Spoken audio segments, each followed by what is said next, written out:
մեր արժեհամակարգի էպիկենտրոնը ախտահարված է եւ մեզ անհրաժեշտ է բարեփոխում ունենալ, մեզ անհրաժեշտ է մեր եկեղեցին համապատասխանի մեր հասարակության առաջ եւ թափանցիկ լինի եւ դիլեն գործիքներ ստուգելու հոգևորականների, եկեղեցականների բարեվարկությունը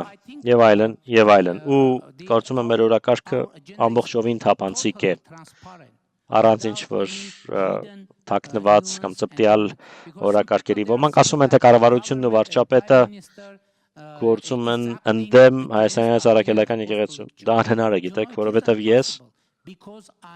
հետևորդ եմ ես հավատացյալ եմ հայաստանյան առաքելական եկեղեցու ես Իսուս Քրիստոսի հավատացյալ եմ ես հետևորդ եմ Իսուս Քրիստոսի վերջերս ես այդ հայեցի որ Իսուս Քրիստոսը իմ սիրտն է